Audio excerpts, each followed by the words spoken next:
Tokių antpečių atvirumo valandėlėje dar nebuvo. Generolas. Kaip netrukus pasakys mūsų ekspertas, generolas, kuris rūpinasi, kad Lietuvoje dideliems vagims nebūtų didelių problemų.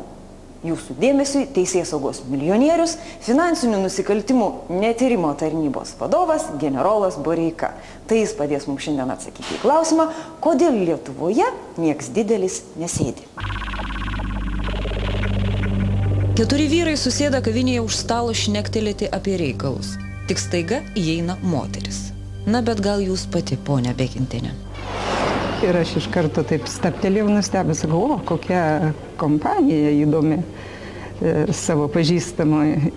Bet aš nespėjau, net žodžių pratarti, nespėjau atsisėsti. Jie pamatė mus, iš karto pakilo ir išėjo štai į tą kambarėlį ir užsidarė. Man dar buvo vienu momentu kilęs noras su juo pasisveikinti. Nepatogu, eina pažįstamas žmogus, bet jie ėjo taip susikaupę ir tokiom stiklinėm akim, tiesiog nejudomai, tiesiog tiesiu taikymą. Kai tave žmogus nežiūri, kaip tu gali sveikinti su juo. Ir mes čia kol užkandžiavom, kol kalbėjomėms, maždaug valandą. Ir aš čia kaip sėdėjau, visą laiką stebėjau tas duris, tos durys neatsidarė ir niekas neišėjo. Ir mes nesulaukę patys išėjom. Žinoma, man nuotaika tada kažkaip tai krito, nes tokia labai keista kompanija. Dar buvo prie jų 2 vyrai. Matyt pareigūnai, daugiau panašus į pareigūnus. Danutė Bekintienė mus atvedė į nusikaltimo, tai yra susitikimo vietą, kur generolas Boreika su FNTT tyriamuoju Gintautu Kėvišu susėdo šnektelėti apie jo rūpesčius. Apžiūrėkime. Taip. Čia jie sėdėjo iš pradžių, o čia pasitraukė, kai sulaukė Seimo narės dėmesio. Bet palaukite. Kita ponia, buvusi Seimo narė Boreikienė, pono Boreiko žmona, nori mums kažką tai pasakyti. Žmonai pirmenybė. Žinau, kad mano vyras tyria milijonus mokesčių nemokėjimą, kad vyksta susidorojimas, 15 metų vyksta susidorojimas mano vyru. Mes jaučiam nuolatinę įtampą, kadangi yra nuolatiniai užsakymai, vyksta, žinau, faktų konkrečių.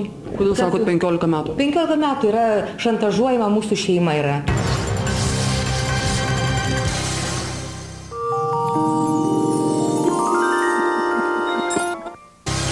Mes jaučiam nuolatinę įtampą, kadangi yra nuolatiniai užsakymai, vyksta, žinau, faktų konkrečių. Kodėl sakot 15 metų? 15 metų yra šantažuojama mūsų šeima yra. Jūs turit galvoje tą situaciją... Duoti jokių reiškia komentarų, kadangi bandoma pritraukti prie kažko tai, nežinau, prie ko tai, reiškia, dėl to ir... Dabar situacija yra tokia, kad viešai yra paskelbta informacija, kad jūsų vyras buvo susitikęs kavinėje, taip liudijo Seimo narė, kuri matė visą tai ir dar kiti žmonės matė, su operos ir baleto teatro direktorium, ponu Kėvišu. O atliekamas yra tyrimas. Blogai yra tai, kad po tokių susitikimų nutraukiamos baudžiamosios bylos. Apie vieną tokią bylą, kurioje smulkiai aprašytas pono Kėvišo privatus verslas perparduodant valstybės išlaikomus meno kolektyvus, mes jau pasakojame. Dabar nuo FNTT ekspertų priklauso kita byla, kurioje taip pat figūruoja Gintautas Kėvišas. Ir jie vėl susitikinėja. Kitų specialiųjų tarnybų sekliams nuo tokio pono Boreikos ir jų klientų veiklos nusvyra rankos. Veikia labai gudriai, labai gerai, labai tvirtai sukalta schema, kuri iš esmės yra uždaras ratas ir praktiškai nieko padaryti neįmanoma. O kas jums tą schemą parodė? Aukšti pareigūnai dirbantis specialiuose tarnybose. Tiesiog žmonės žinantis iš vidaus ją? Taip, žmonės žinantis iš vidaus ir kurie pasakė, kad jiem patiem iš tikrųjų rankos nusvyra.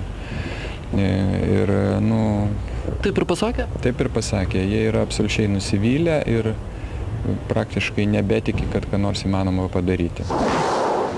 Netrukus ponas Nakas mums papasakos ir netgi nubraižys tą schemą. Bet prieš tai turime atlikti pagrindinę atvirumo valandėlės misiją – pasikapstyti generolo Boreikos piniginėje. Kaip jau minėjome, Boreikų šeima įeina į siaurą labai turtingų teisėsaugininkų ratą.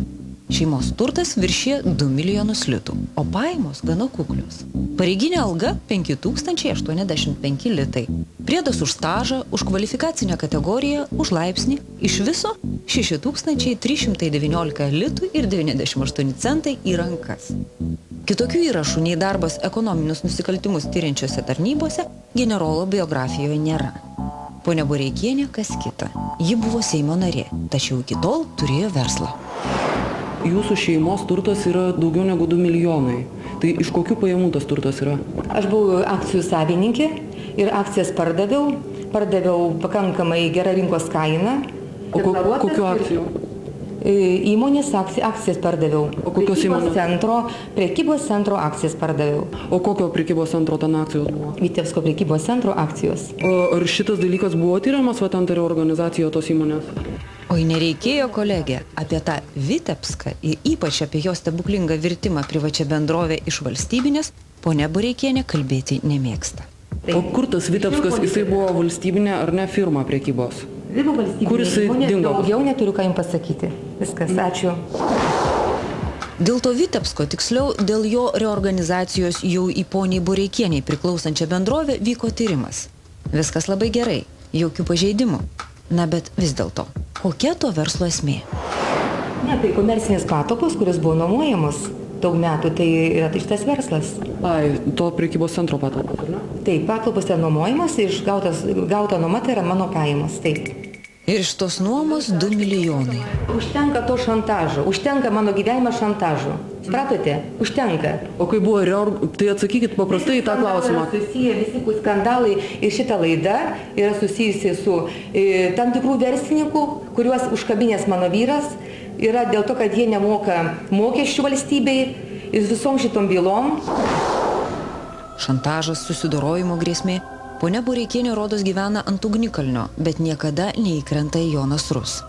Jums, gerbėmiai, tikriausiai jau kilo klausimas, kodėl mes čia kalbame su ponia Boreikienė, iš tiesų mums rūpi ponas Boreika. Ogi todėl. Jums tikriausiai jau kilo teisėtas klausimas, kodėl paskutinė instancija kalbasi su įvairiausiais žmonėmis, bet ne su pirminiu šaltiniu. Paaiškiname. Daugiau nei savaitę vyko dėrybos dėl pono Boreikos atsakymų į elementarius klausimus. Kodėl ir apie ką jis ilgiau nei valandą kalbėjosi su finansinėmis pražangomis viešai įtarimu Gintautu Kėvišu, kokie yra Boreikų šeimos turto šaltiniai ir kokie jo tarnybinės veiklos tyrimai buvo vykdomi ir kokia buvo jų baigtis. FNTT atstovė spaudai ilgai žadėjo, jog ponas Boreika kalbės. Net paskyrė interviu laiką, tačiau tą dieną vietoje susitikimo su generolu gavome jo laišką, kuriame jis teigia, cituoju, su Seimo nare Bekintiene ar teatro direktoriumi Kėvišu galėjau susitikti įvairiuose kultūriniuose renginiuose.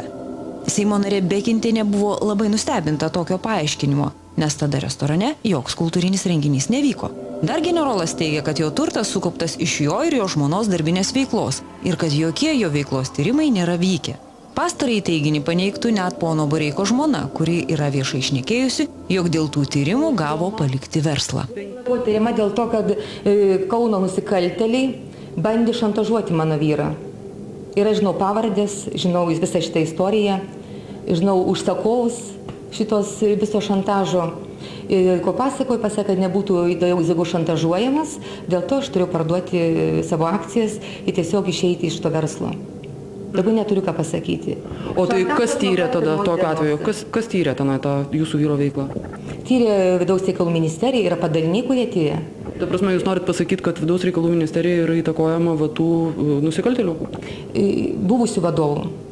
Buvusių vadovų, korumpuotų buvusių vadovų, iškia šantažas kartu su nusikaltėliais prieš mano vyrą, buvusi FNTT Kauno skyriaus vadovą, kuris nepasidavė verslininkų įtakai. O kas tie buvę vadovai? Pavardžių nevardys, man yra žinomi.